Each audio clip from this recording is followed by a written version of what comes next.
Kalau misalkan nih Pak, Mhm. tiba-tiba di saat musim libur Lebaran ini ada lonjakan Iya. penumpang yang signifikan, apakah Sesuai dengan arahan Pak Menteri Perhubungan juga melalui Pak Dirjen, tentu kita harus memberikan pelayanan yang terbaik. Nah, harapannya supaya masyarakat itu melakukan.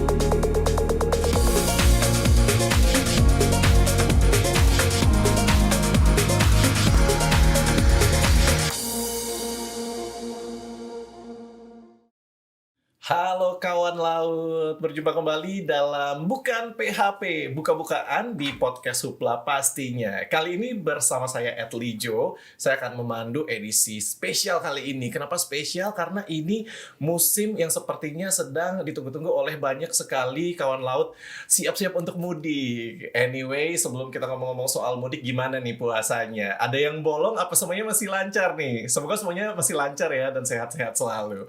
Apa yang kita mau buka di Bukan PHP kali ini?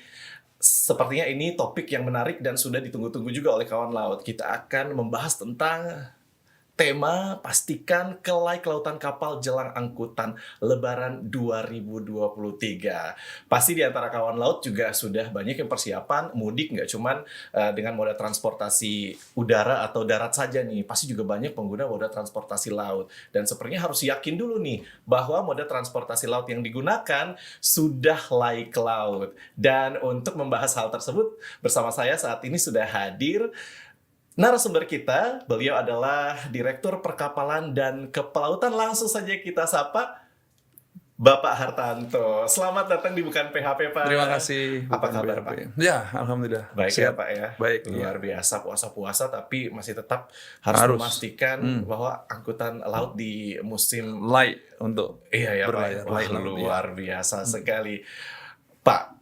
Anyway, ngomong-ngomong soal momentum Lebaran tahun ini nih, Pak. Iya. Dari tahun-tahun sebelumnya itu berarti nanti diperkirakan ada lonjakan penumpang ya, Pak ya? Ya, benar sekali. Jadi sesuai dengan hasil dari BKT Ya. yang telah melakukan survei di tahun yang lalu itu sekitar 80 juta Wow. yang bakal mudik. Oke. Yang telah mudik waktu itu. Nah, untuk tahun ini ada 123,8 juta. Wah, berarti signifikan juga nih lonjakannya, Pak? Signifikan. Ya, tentu saja kita insan transportasi laut khususnya harus siap untuk Siap. melayani mereka. Nah, kira-kira ini bisa nggak Pak dijelaskan kira-kira apa saja yang dilakukan oleh Direktorat Jenderal Perhubungan Laut, dalam hal ini Direktorat Perkapalan dan Kepelautan dalam mempersiapkan angkutan Lebaran tahun 2023 ini nih, Pak? Iya, jadi Pak Dirjen mengeluarkan instruksi Dirjen Siap. nomor 1, IR nomor 1 di JPL ya. Tentu saja dalam hal ini terkait dengan bagaimana kita menguji kapal-kapal yang akan melayani masyarakat mudik. Kita melibatkan teman-teman dalam tim dalam rangka memastikan kapal untuk layak untuk berlayar sehingga kita lakukan pemeriksaan. Oke. Nah, dengan harapan tentu kita memiliki moda transportasi laut atau kapal yang selalu ready dari segi keselamatannya, dari segi kenyamanannya, dan tentu saja bisa melayani dengan sebaik-baiknya. Kira-kira kalau misalkan persiapan itu sendiri yang dilakukan tahun ini, ada yang berbeda nggak Pak dengan tahun-tahun sebelumnya? Ya, ini memang melihat lonjakan penumpang yang cukup signifikan, maka kita intent, bahkan kami dari Ditkapel turun ke lapangan juga, ikut memastikan, di mana kita kerjasama sih dengan UPT-UPT di seluruh Indonesia yang kita tunjuk untuk membantu dalam pemeriksaan ini. Jadi kenapa saya katakan beda, yaitu tadi kita betul-betul harus lebih fokus, sebab pelayanan kepada para pemudik akan sangat berarti bagi kita semuanya kalau kita mampu memberikan pelayanan yang aman, nyaman, selamat, Wah, itu yang dan paling tentu penting ya, Pak. berkesan kan itu ya. Betul sekali, Pak. Jadi kalau misalkan kita ngomong-ngomong soal persiapan nih, Pak, terutama soal uji kelai kelautan itu sendiri, sudah dilakukan di daerah mana saja, Pak, sejauh ini? Ya, sudah. Jadi IR1 tadi sebenarnya mulai tanggal 1 Februari 2023 sampai nanti tanggal 20 April berakhir ya. Dan kita sudah melakukan di beberapa pelabuhan dan sudah mendapatkan laporan dari teman-teman UPT di seluruh Indonesia, di mana hampir semua pelabuhan sudah melakukan uji petik untuk memastikan kapal yang akan melayani pemudik ini tentu memiliki tingkat keselamatan yang memadai sesuai dengan peraturan baik nasional maupun internasional di seluruh Indonesia. Wow, luar biasa. Jadi kawan laut udah tidak perlu khawatir lagi karena memang moda transportasi laut ini sudah dipastikan aman ya Pak ya untuk melayani proses mudik nantinya. Jadi bisa bertemu dengan keluarga, bisa ya sudah tidak khawatir lagi begitu ya Pak. Dalam proses uji kelautan kapal ini Pak, berarti tentu ada banyak peran dari sosok-sosok yang terlibat tentunya. Boleh diceritakan nggak sih Pak, kira-kira siapa saja nih Pak orang-orang yang berperan di balik uji kelautan kapal ini? Ya, tentu saja pertama Pak Menteri ya. Pak Siap. Menteri sudah mengarahkan kepada kita semuanya untuk aware terhadap mudik ini. Kemudian Pak Dirjen Laut khususnya bahkan sudah mengeluarkan instruksinya. Kemudian para pejabat pemeriksa keselamatan kapal atau dalam ini Marine Inspector tentu saja dan semua sah bandar yang melayani arus mudik ini tentu saja berperan penting. Mereka harus ikut memastikan bahwa pelayanan kita betul-betul mengutamakan keselamatan. Ya, jadi seluruh pejabat baik dari menteri sampai teman-teman di UPT harus betul-betul aware terhadap mudik ini. Ini luar biasa sekali, bisa dibilang ini adalah sosok-sosok pahlawan mudik kita nih ya Pak ya, karena juga berkontribusi dalam memastikan mudik aman dan juga berkesan nantinya.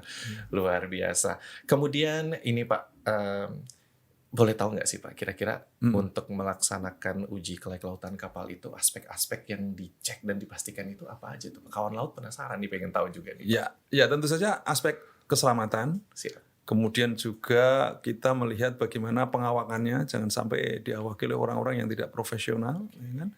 Selain itu juga space-nya cukup atau tidak.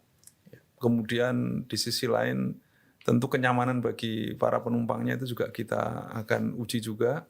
Berarti semua aspek itu harus terpenuhi dahulu, baru kapal itu dinyatakan layak laut, ataukah kira-kira ada standar minimalnya apa aja dulu gitu? Ya, jadi setelah kita lakukan pemeriksaan, lalu akan kita keluarkan sertifikat kelayak lautannya. Kalau memang standar minimalnya sudah terpenuhi, baru kita keluarkan sertifikat. Kalau memang ternyata setelah kita periksa kok tidak memenuhi, ya mohon maaf, dia tidak bisa terlibat dalam angkutan lebaran ini, atau boleh dikata ya kita tahan dulu supaya dia lengkapin semuanya. Oke. Berarti kalau misalkan ada kapal yang ternyata belum memenuhi syarat-syarat kelayak lautan kapal itu, belum bisa diizinkan untuk melayani pelayaran ke suatu wilayah begitu ya Pak? Kita beri waktu mereka 2 minggu deh untuk memberikan corrective action ya. Jadi apa yang kita temukan mungkin ada yang mayor non-conformity, apalagi ya kalau masih minor tentu percepatan untuk pemenuhannya bisa ya. Kalau yang mayor ya harusnya 2 minggu maksimal mereka harus bisa memenuhi. Tapi kalau sudah diberi waktu dan ternyata tidak sesuai dengan standar kami, ya tentu saja kembali lagi dia kita tidak libatkan dalam angkutan lebaran ini, atau tepatnya kita tahan kapalnya supaya dilengkapi karena keselamatan adalah utama. Gitu. Iya, setuju sekali Pak. Berarti dalam proses pemenuhan persyaratan itu pun selalu diawasi terus oleh pihak DJPL ya Pak ya? Pasti. Luar biasa. Tadi kapalnya Pak, kalau misalkan tentang awak kapalnya bagaimana tuh Pak? Kira-kira kalau misalkan tadi sudah saya sampaikan, awak kapalnya tentu harus diawaki orang-orang yang memiliki keprofesionalitasan ya, di mana mereka memiliki sertifikat keselamatan yang mereka dapatkan dari lembaga diklat yang selama ini sudah kita laksanakan. Jadi kalau mereka tidak memiliki sertifikat pendukung, ya tentu maaf kata nggak kita berikan izin juga gitu. Siap. Luar biasa sekali. Berarti nggak cuma kapalnya aja nih, tapi awak kapal yang juga bertugas dalam suatu kapal itu juga harus dipastikan ya Pak, memenuhi standar-standar agar bisa melayani tentunya kawan laut untuk mudik nantinya.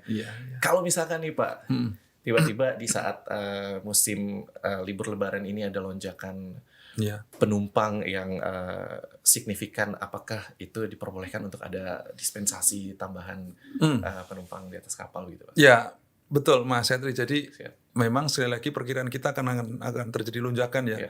Nah, kalau kita tidak mampu melayani lonjakan ini dengan standar yang sudah kita siapkan, ya kita akan berikan dispensasi. Tetapi untuk bisa keluar surat dispensasi ini juga nggak gampang.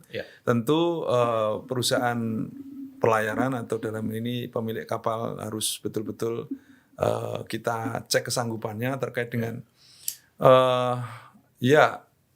stabilitas kapalnya kira-kira gimana. Kalau kita muati lebih dari standar yang sudah ada, kemudian alat keselamatannya cukup nggak gitu. Lalu bagaimana kita pertimbangkan kenyamanan para penumpang nanti. Seharusnya dia mendapatkan tempat yang sudah kita siapkan, ternyata Karena ini over, lalu kita kasih dispensasi, ya kita harus pastikan mereka juga ditempatkan di tempat yang setidaknya nyaman lah untuk para penumpang itu. Jadi berarti kalau ngomong dispensasi ini Pak, Iya. berarti presentasi sendiri itu apakah ada presentasi maksimalnya ataukah harus disesuaikan sama kondisi kapal itu sendiri Pak? Ya, presentasi sih sebetulnya kemarin dasarnya adalah setelah kita melakukan pemeriksaan. Oh baik. Utamanya gimana kalau kita tambahkan stabilitas kapalnya terpenuhi nggak gitu loh. Siap, Alat keselamatan cukup nggak? Kalau nggak cukup ya jangan gitu. Jadi berapa persennya tergantung kondisi kapal itu. Kira-kira Ya.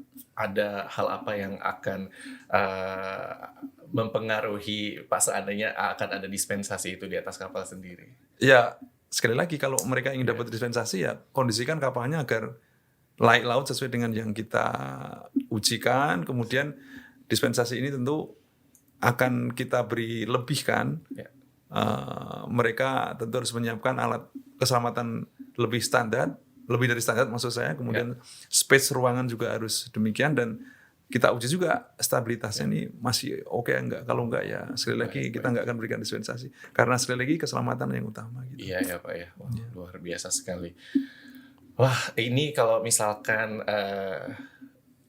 harapan Bapak sendiri untuk penyelenggaraan angkutan Lebaran di tahun ini, kira-kira apa harapannya Pak? Iya, sesuai dengan arahan Pak Menteri Perhubungan juga melalui Pak Dirjen, tentu kita harus memberikan pelayanan yang terbaik. Nah harapannya supaya masyarakat itu melakukan mudik Lebaran ini yang aman dan berkesan sehingga masyarakat nggak usah takut untuk ikut kami untuk khususnya mengikuti mudik dengan kapal kita semua, sebab kita akan juga melakukan tugas kami untuk membuat kapal itu layak laut. Jadi harapan kami masyarakat akan senang menjalani mudik di tahun 2023 ini. Wow, luar biasa. Semoga kawan laut semuanya akan dapat terlayani dengan maksimal di musim mudik tahun ini. Pak Hartanto sendiri mudik nggak nih Pak nanti? Saya tentu saja dan teman-teman yang lain akan melayani masyarakat yang mudik. Jadi kita semua insan transportasi ini punya gawe besar ya. Betul. Untuk kali ini nggak ada yang mudik. Pasti Pak Menteri apalagi beliau nggak pernah berhenti ya. Jualan terus ngecek kepastian agar kita mampu melayani dengan baik. Nah kita harus mendukung sehingga nggak ada mudik buat kita semuanya. Kita akan pastikan supaya mudik ini aman dan berkesan. Waduh, berarti nggak apa-apa kawan laut mudik aja biar kita yang kerja gitu ya Pak. Luar biasa. Terima kasih banyak Pak Hartanto atas kehadirannya di Bukan PHP, buka-bukaan di podcast Supla pastinya. Dan kawan laut tidak terasa waktu juga yang harus mengakhiri edisi Bukan PHP kali ini. Wow, terima kasih banyak atas waktu dan juga informasi yang sudah disampaikan kepada kita dalam podcast kali ini. Penting sekali.